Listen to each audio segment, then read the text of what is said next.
welcome to GVTV, Episode 6. I'm your host, Greg Oakford. On this program, we take a behind-the-scenes look at the VIS golf program,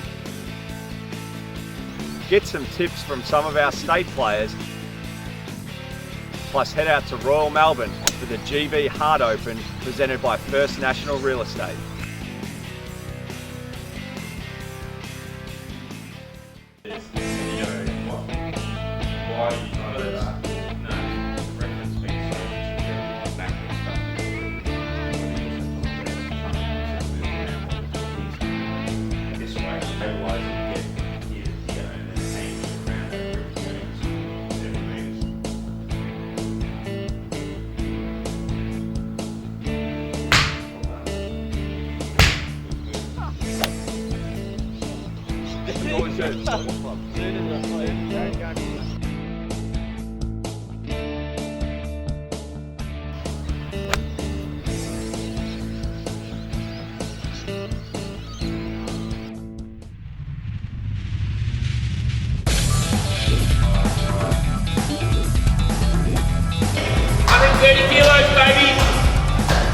Here we go! Come on! Shoot! One! Yep! Come on, Ozzy! Yep! Yep! Yep! No! Woo!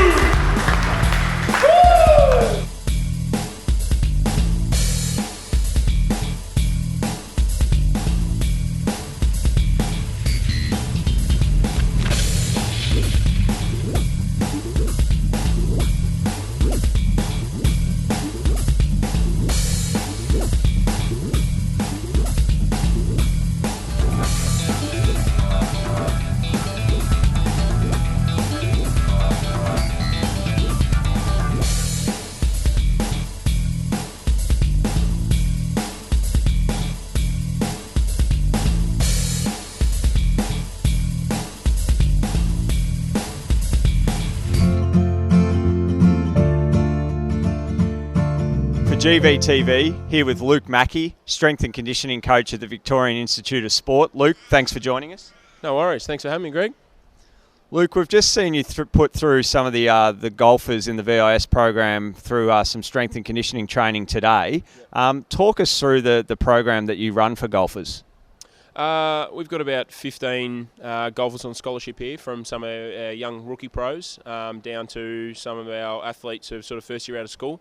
So our program sort of varies from guys who are travelling upwards of about 35 weeks a year to a lot of athletes who are sort of having their first year as sort of wannabe tour players, if you will, first year out of school. So the guys today, we're doing a strength program, lower body and upper body, which we know is vitally important for their year round. And yourself in the role, Luke, how long have you been at the VIS? I've been at the VIS, been involved at the VIS for about 4 years now, 18 months full-time, and before that part-time just with golf and as a trainee. And at the moment I'm working with golf as well as the Melbourne Vixens in the netball, and also an underpinning group, and then water polo and wheelchair basketball as well. And what do you see the biggest changes in the modern-day golfer's body? I suppose, and very recently, I think you can see both on the men's and the women's side of the game, that the athletes have got to compete year-round. It's pretty much a 52-week season. I think there's a tournament nearly every week of the year now, apart from, say, Christmas Day. So, you know, at any stage, particularly for the guys that we're working with this week, is you've got a couple of rookie pros who need to get their start. So you have to be ready. You know, we got one guy today who's just told me he's flying out on Sunday. He found out today. So you've got to be ready year-round, and it's very much a status game. You know, the more status you have, the more you can play. So the guys have to be ready to go. For the modern day golfer, I mean, you know, there's less of the John Daly's. Even John Daly himself's gone and lost about 30 kilos. So even he understands that you can't carry yourself week in, week out and compete now in what is a very international game. And diet-wise, do you have much influence on the athletes' diets? Me personally, a little bit, but we've got our nutrition team here, led by Kylie Andrews, and so we've got the guys and girls go through a screening about 3 or 4 times a year. And then they're encouraged to be eating really well, obviously when they're on tour, learning about different cultures and what kind of food they can eat, what they like to eat when they're on the road. Obviously, the Asian tour is very big for a lot of the guys at the moment, so getting up there and eating the right food to be able to compete not only day to day, but week to week, month to month, avoiding sickness and things like that. So yeah, and even to the point now where we're having some competitions in and around our early gym sessions. The guys come in and got to compete for breakfast, so that goes towards points overall, and physical punishments come out for the worst breakfast. And frequency of training for the VIS athletes. Talk us through that. It's a national squad requirement that you're in the gym 3 times a week. So our guys follow that pretty strictly. We're in here Monday, Wednesday, Friday. And that centres around their practice as well with the coaches, Darren and Marty. Now, Luke, finally, we've asked a few questions to some of the VIS athletes today, and one of the questions in our rapid fire ones has been, if you were stuck on a desert island and you could only choose one person to be there with, would you choose Marty Joyce, Darren Cole, Ashley Marshall, or Luke Mackey? Now, you have been the overwhelming respondent. Luke Mackey. I just think he'd be one of the best warriors out of the lot. Probably Luke Mackey, because he'd be a bit of a laugh and we'd just talk heaps of rubbish. Luke Mackey. Oh, he'd think of some way to find a squat rack on the deserted island. How do you feel about the VIS athletes having so much love for you being stuck on an island? I don't know. I thought I would be the one who steal all their food, so it's nice to hear that they would prefer me over those 3, I suppose. They probably spend more time with the others, so they're probably sick of those boys by now. Very happy with that. Popularity contest. Thanks for joining us, Luke. Thank you, Greg. G'day guys, Fraser Droop for GVTV. Today I'm going to talk to you a little bit about a flop shot out of the rough. So my feet are a lot wider apart than normally for a shot this length. The club face is open and I take a longer and softer swing. Should look something like this.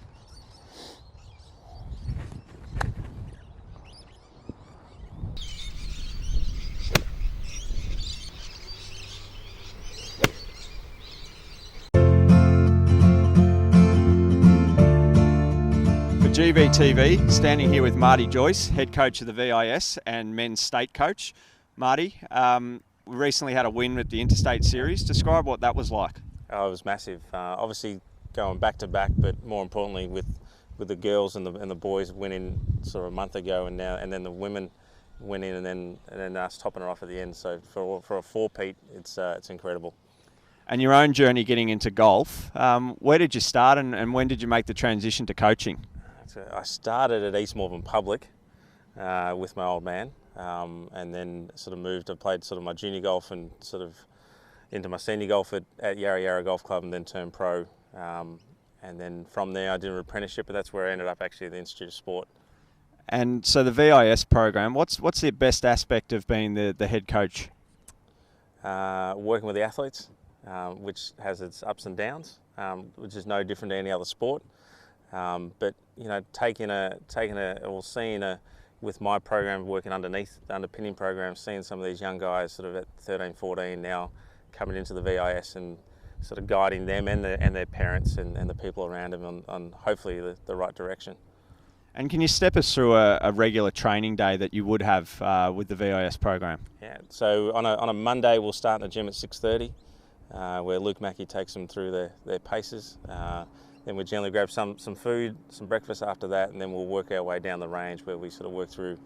It changes from sort of week to week on what we're working on, and then we'll go out on the golf course, play 18 holes. On a Wednesday, the guys are back in the gym at 6:30 with Luke, and then most of them come down here and do some practice afterwards.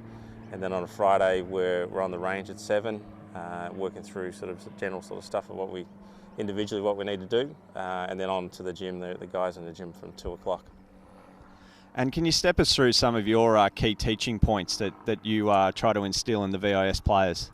I guess the bit that I'm trying to influence is how they practice and how they train. I think the technical stuff is nearly kind of easy. at the level that we're doing it, and with the people that I'm surrounded by are so smart. So I'm lucky to be working with a lot of great people. So then how do I pass that down to the individual, and then how they actually then go ahead and practice it? I think that's the important part. Well, thanks for joining us on GVTV today, Marty. Always a pleasure. Thank you.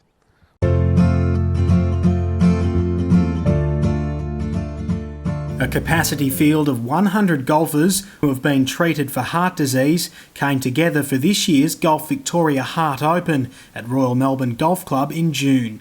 Now in its 27th year, the Heart Open was presented by First National Real Estate, which generously donated $10,000 to Monash Heart Hospital. We were approached by George Norris, Chairman of the Board, to sponsor this year's event, and we saw it as a very worthwhile endeavour, not just for First National, but more importantly, the chance to donate money into further heart research. Formerly the Open Heart Open, the Stableford event was once targeted at only those who had experienced open heart surgery, but now rebranded as the Heart Open, it's been opened up to anyone who's undergone a heart procedure of any kind. And these are people that have survived these procedures, and they're now in good health, and as illustrated by the fact that they're out on the golf course playing golf. We think that's very important for their continuing health. Entries this year almost doubled, up from 53 last year. Golf was followed by dinner and the chance to hear from a number of health experts talking about the importance of a healthy diet, avoiding smoking and regular exercise. You can encourage your friends to walk every day. 30 minutes walking every day is an absolute wonderful thing in terms of reducing your risk of cardiovascular disease. Heart disease remains Australia's biggest cause of death, but Professor Harper says advancements in heart disease treatment have meant people with heart problems are living up to 20 years longer than they were only a few decades ago. People are living longer and dying in their 80s and 90s, which means they're basically fulfilling almost their natural life expectancy. First National Real Estate says it plans to continue supporting the event. The 2016 Heart Open will be played at Commonwealth Golf Club on June 6. Entries open in January. Henry Peters reporting for Golf Victoria.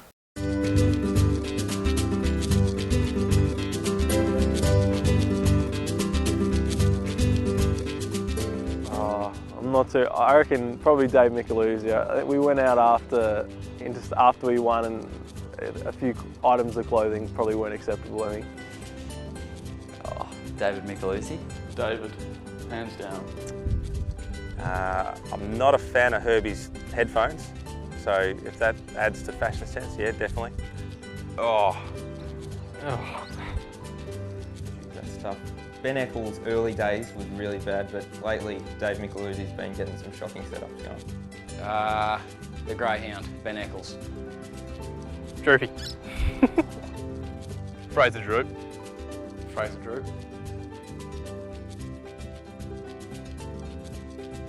Oh, give it these ones. Good. The good. Either good or perfect. Yeah, good. Oh, good. It is what it is. All good. How you going, guys? Good. It's all good. Hi, I'm Dale Marshall, and today I'm going to speak with you about the importance of having a pre-shot routine. It's important to have the same routine each time you attempt to make a shot on the golf course so that you can rely on it under pressure. It also needs to be short and sharp so that you can maintain a very good pace of play while you're on the course. It's important to have a practice swing so that your body can get nice and loose. You pick out your primary target, which may be the pin on a par 3. You pick out an interim target, which is the spot that you're going to hit the ball over, and then you move in and attempt to make the shot.